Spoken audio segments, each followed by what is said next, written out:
Bonjour à toutes et à tous, on se retrouve pour la deuxième vidéo de ma présentation de PC Gamer. Donc là on s'attaque à du lourd, hein.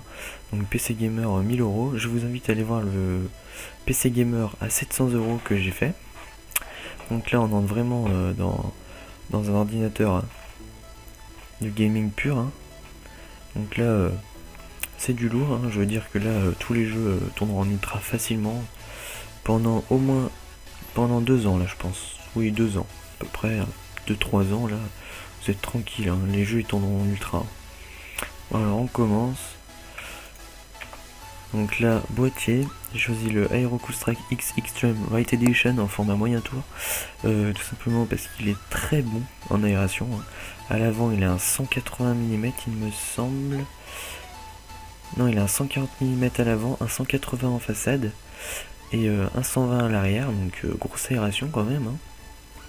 La carte graphique, la longueur, alors je crois que la longueur c'est 296 mm au maximum. La carte graphique que j'ai pris rentre dans le boîtier, ne vous inquiétez pas, j'ai bien regardé ceci. En tout cas il a un joli design, très design vraiment orienté gamer, hein. Des filtres, il a beaucoup de filtres à poussière, surtout à l'avant et en dessous.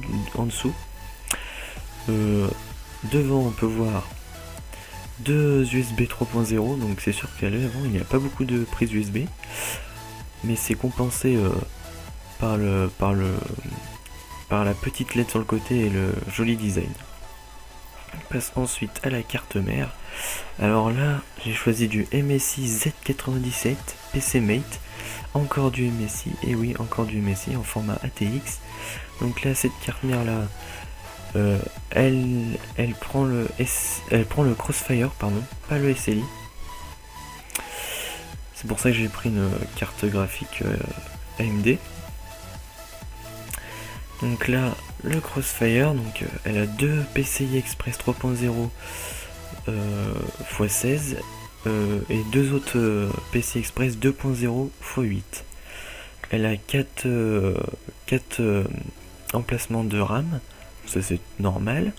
Après au niveau des connectiques, elle a deux prises USB 3.0, 4 prises USB 2.0, le câble LAN, enfin après tout ce qu'il y a normal dans une carte mère. Donc moi j'aime bien son look, et puis j'ai choisi un petit thème bleu. Donc ça va être bien joli tout ça. Donc après j'ai choisi du Intel, tout simplement parce que la config fait 1000 €, hein. 1000 €, on peut se permettre de prendre des processeurs qui sont beaucoup plus finis, hein, parce que on va bien se le dire, AMD, leurs processeurs ne sont pas très fins au niveau de la gravure, alors que Intel c'est vraiment très fin à la gravure, hein, 0,022 microns, alors que AMD est à 0,032 ou 0,028 pour leur nouveau A10 là. Donc là, on est sur du i5 4670K cadencé à 3,4 GHz, en mode turbo à 3,8, 4 cœurs, 4 threads. Donc là, ça va être pour le gaming, c'est bien. Par contre, pour un, je pense par exemple à un YouTuber, là les YouTubers pour les streaming par exemple, ça va être commencer à être limite, hein. Moi je pencherais mieux pour un i7, et ça serait plus, enfin la config coûtera bien plus cher je pense, un i7 dans la 1500 €. Celle à 1500 € passe très bien. Donc oui, vraiment très bon processeur, très bien apprécié par la communauté, hein. D'ailleurs c'est le processeur de l'année, hein. C'est vraiment dit de partout ça. Voilà, processeur excellent, excellente performance. Passe ensuite à la carte graphique. Donc j'ai pris une Asus Radeon 290, R9 290 DC2 4GD5. Alors là je peux vous le dire, hein, avec ça, vous n'êtes pas prêt de faire cracher votre carte graphique parce que le jeu est trop gourmand, hein. Avec ceci là, vous êtes sûr que tous les jeux tournent en ultra, tous les jeux qui sont sortis là, ah mais tous. C'est vraiment une très bonne carte graphique. Surtout le Asus, c'est irréprochable le Asus, hein. Bon, c'est peut-être un peu plus cher, mais c'est vraiment le top, hein, Asus, hein. Très bonne marque, on va dire que c'est le Apple des PC. Voilà, parce que c'est vraiment, la finition est vraiment nickel quoi. Elle ne chauffe pas beaucoup, elle a beaucoup de RAM, enfin de mémoire vidéo, 4 Go, enfin c'est énorme, hein. 4 Go.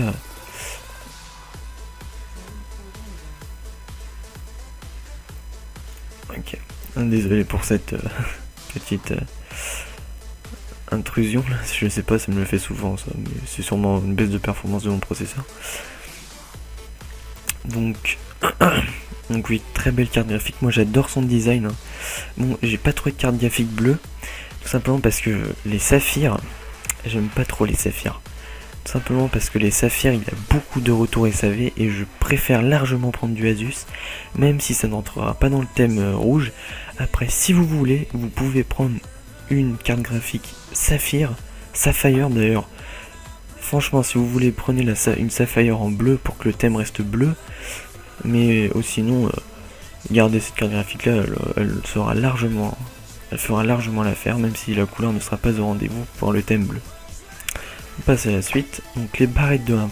Donc j'ai choisi du 8 Go, et oui du 8 Go, tout simplement parce que le 16 Go ça ne sert pas encore à grand chose, sauf pour le streaming, mais ce PC là n'est pas fait pour les youtubeurs. Il faudra que je le dise. Putain, il fait chier ce message. Je vous le dis, hein, c'est vraiment parfait, c'est un 8 Go, vous allez vraiment y aller tranquillou, hein. Donc c'est des Kingston HyperX Fury 8 Go, cadencé 1866 MHz, donc MHz, CL10, donc c'est relativement bon, hein, c'est des bonnes RAM. J'ai changé les RAM comparé au PC à 700€, tout simplement pour pas tout le temps faire avec les mêmes pièces, hein, ça serait bête, hein. Ça voudrait dire que je fais pas du tout de boulot, que je recherche pas des pièces. Là non, j'ai cherché quand même des rames pour changer, donc j'ai pris des Fury, ça rentre dans le thème bleu. Donc vous aurez juste la carte graphique en rouge et noir quoi. Dommage, bon c'est pas grave. Donc oui, très bonne RAM, hein. De toute façon Fury, enfin le Kingston, c'est garanti 10 ans, c'est barrette, enfin ça lâchera jamais. Bon, alors on passe à la suite, donc le ventilateur processeur. Et oui, dans cette configuration, je mets un ventilateur processeur. Tout simplement parce que à 1000€, on peut se le permettre. Pour moi, au-dessus de 800 ou 900€, on peut se permettre de mettre un ventilateur. Tout simplement parce que votre processeur va trop chauffer après. D'ailleurs, je conseille à ceux qui prennent la config à 700€, s'ils ont un peu plus d'argent, d'investir dans un ventirad processeur pour éviter qu'il chauffe trop. Voilà, donc j'ai choisi le ventirad Be Quiet Shadowrock Slim, tout simplement parce que c'est une pure merveille. Pour 39€, enfin pour 40€, vous avez un ventilateur qui est pratiquement inaudible. Et quand je vous dis inaudible, c'est inaudible, hein, qui délivre des bonnes performances, hein. J'ai un peu regardé les tests, hein. Un i7 non overclocké, i7 4770K,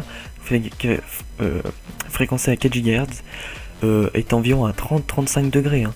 Donc pour vous dire que il refroidit beaucoup, hein. Normalement, le ventirad de Core i7 avec le ventirad de base, le Core i7 avec le ventirad de base d'Intel est à 50 degrés. Et là, vous baissez de 20 degrés à peu près. Donc c'est vraiment pas négligeable, hein. Sinon, de toute façon, du Be Quiet, hein, la qualité, hein, c'est du top, hein. C'est vraiment top du top là, hein. Le ventirad rentrera bien nickel dans le boîtier, ça je vous le dis. Après on passe à l'alimentation. Donc l'alimentation, j'ai pris une Cooler Master B-Series 700W avec le truc certifié là, 91+. Je crois que c'est pour l'électricité, pour pas que ça consomme trop. Donc alimentation basique, hein, non modulaire, hein, 1000€. Hein. On va pas dépenser beaucoup d'argent dans une alimentation juste pour du cable management, hein. Je verrai ça plutôt dans la config à 1500€. Où là je ferai un effort sur l'alimentation pour éviter les gens qui vont dire 1500€, faut faire des cable management. Pour moi, à 1500€, d'accord. 1000€, bon, on peut se permettre de mettre plus d'argent dans la carte graphique. 1500€, il y a le gros budget quoi. Donc j'ai pris du 700W. Donc oui, c'est vraiment nickel 700 watts là. Par contre, on peut pas trop faire moins. La carte graphique bouffe quand même 300 watts. Hein. C'est énorme. Hein. Mais ouais, ah ouais, c'est vraiment énorme. Hein. Pour vous dire, une carte graphique Intel, ça consomme. Une carte graphique, qu'est-ce que AMD ATI consomme beaucoup quand même. Hein. Les Nvidia aussi consomment beaucoup, mais un petit peu moins. Alors maintenant on passe.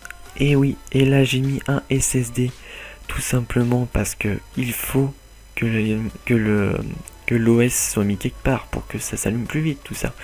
Donc là j'ai mis un SSD. Je vous conseille fortement de mettre l'OS dessus. Mais même c'est obligatoire parce que pour vous dire quelque chose là, ça va être énormissime le temps que votre PC va s'allumer, ça va être rapide, hein, 20 secondes à peu près. Hein. Moi avec le mien là, pourtant j'ai un AMD, avec Intel ça va s'allumer encore plus vite. Le mien avec un AMD, j'ai mon PC là, j'ai un AMD avec un SSD 101 Go, j'ai mis mon OS dessus, pourtant j'ai beaucoup de choses sur mon ordi. Hein. Je peux vous dire qu'il s'allume en 25 secondes, donc c'est très rapide. Hein. Et Windows 7, non Windows 8. Hein. Donc après c'est du Corsair, donc qualité, hein, au rendez-vous. J'ai pas trop cher, le SSD, mais ça va, il est bien. Après on passe au disque dur. Donc là, Seagate Barracuda 1TB, tout le monde le connaît, j'ai déjà mis dans la vidéo à 700€. Alors je vous réinvite à la voir. Allez la voir. Simplement parce que elle est vraiment bien. Hein. Donc là 6 gigabits seconde, hein. 1TB, tout le monde connaît. Hein. Et voilà, c'était tout pour cette vidéo. Donc le total des prix de 994€, j'ai respecté le budget des 1000€, un petit peu moins de 1000€. Ceux qui pourraient mettre plus d'argent dedans, pourraient, s'ils veulent, s'acheter une autre alimentation ou un meilleur SSD. En tout cas, pour le reste, c'est du nickel. Niveau processeur, même la RAM, c'est du nickel. En tout cas, je vous dis à la prochaine. N'oubliez pas de mettre un petit pouce bleu, ça fait plaisir. À la prochaine, je vous embrasse.